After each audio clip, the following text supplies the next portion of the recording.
persons are expected to follow suit, with their charges ranging from drug trafficking, like trafficking of drugs, which is contrary to Section 43 of the Drug Control Act, which is a mandatory jail term of 10 years plus 1 million in default another 5 years.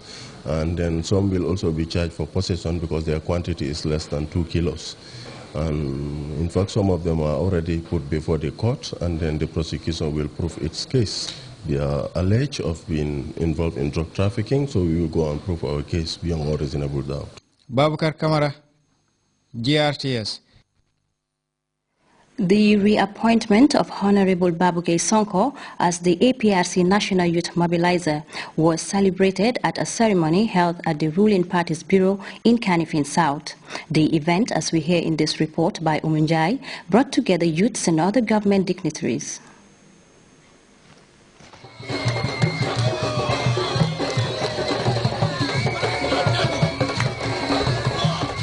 Babuke Sonko is on the second spell as APRC's National Youth Mobilizer.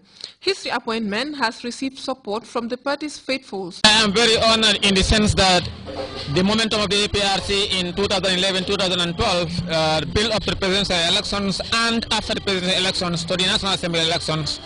At the time, we had a very vibrant and formidable National Youth Coordinating Committee which was set up by Honorable Babuke Sonko at the time in order to consolidate all the young people under the APRC banner and also to get in the youths who are outside politics and also those youths who are not under the APRC, to get them, to all of us, to appreciate and continue to push the objective and the dreams of His Excellency the President and our great party, that is the APRC.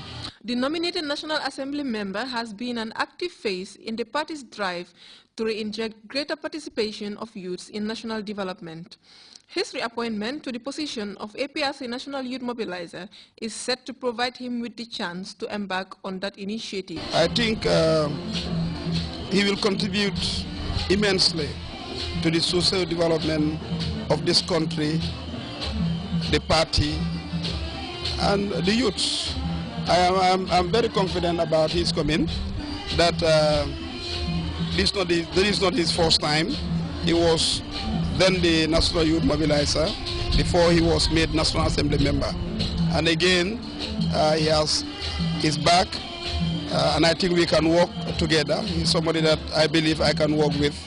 I know there will be a little change and a lot of work that is to happen to the youth. Let them prepare that we are going to work. Youth, together with dignitaries, gathered at the APRC Political Bureau to celebrate the reappointment of Gay. Despite the joyful mood that dominated the celebrations, a number of party figures took time to advise the new APRC National Youth Mobilizer. Babu is a person who likes people. He doesn't underrate any person. He loves everybody, be it youths, men, women, children. Babu loves everybody. I know an occasion like this or today like this must happen to Babuke Sonko, because he's the one who would like to accommodate everybody. He's opened his arm for everybody. He loves the party. He loves President Jammeh. What the president needs is to bring the youths together and to be together with the youths and look at his vision for this country. That's what the president is saying. Most of his youth counterparts held him for the new position, while urging him to adhere to his duties to the letter.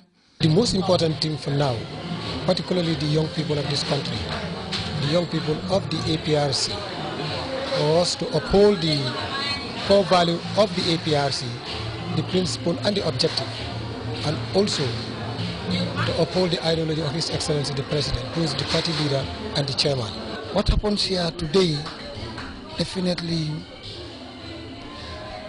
they caught me by surprise for the fact that youths come out in their number to show their solidarity and their love. That gives me a lot of challenges, because as you all know, it's a position of responsibility. And I am challenged, and with God's power, I hope with their collaboration and support, I will lift the expectation. And as I said, this position is entrusted to me as an individual, but it belongs to the entire youthful of APRC or the entire youthful of the Gambia, for the fact that I cannot do it alone. I need all hands on deck, and I equally give them the leading role as young people. I'll be behind them. Let them guide me. Let them protect me. Let them give me the support for the interest of the leadership, the party, and the country as a whole. The installation ceremony was accompanied by melodious sounds of drums.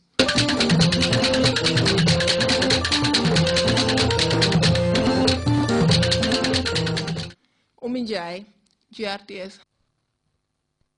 That story by Uminjai takes us to our first break, but we'll be back with news from outside the Gambia after this break.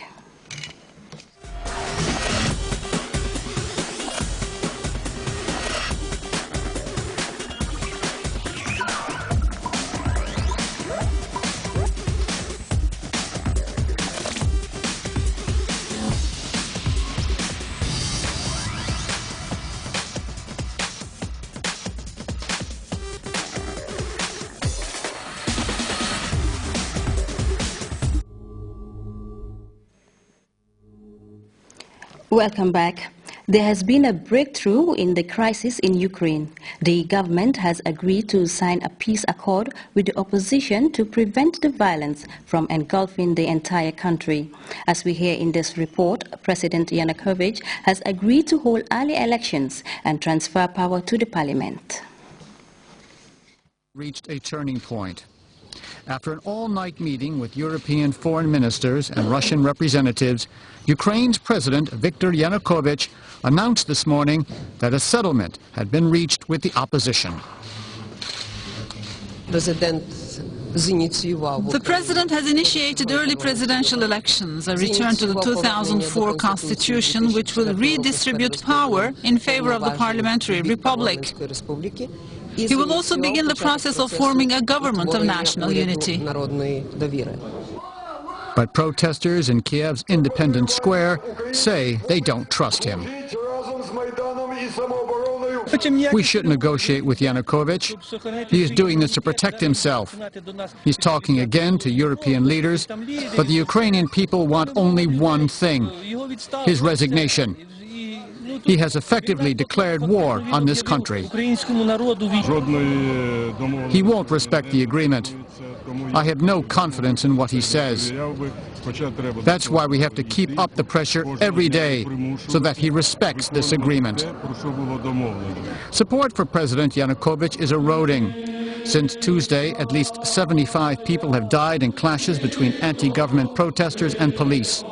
The army's second-in-command has resigned, and the mayor of Kiev has quit the ruling party. Hundreds of government opponents are heading to the capital to support the protesters. On Friday, members of parliament came to blows after the speaker tried to adjourn a session on the constitutional changes. Even if the agreement is respected, many doubt it will have the desired effect. Opposition leaders admitted this week that they were unable to control certain groups protesting in Independence Square.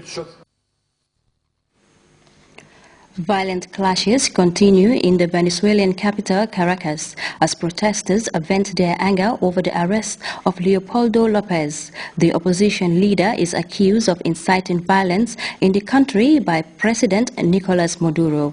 As CNN's Can Penhall reports, the president said the protests are part of a conspiracy rather, to overthrow his government.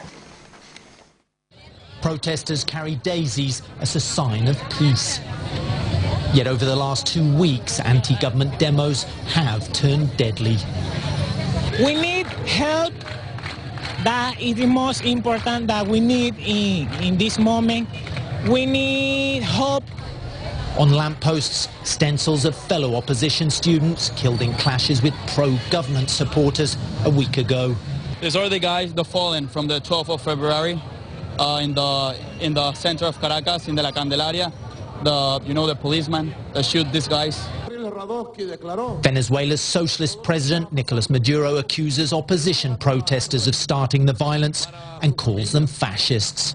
I don't like Hugo Chavez. I did not like him, but I like Maduro worse. I mean, I don't like him at all. I think he has, he's following Cuba. A call for silence in memory of the dead. The students have traced out on the ground SOS, the international distress sign, Save Our Souls. They say that the crime wave is killing them.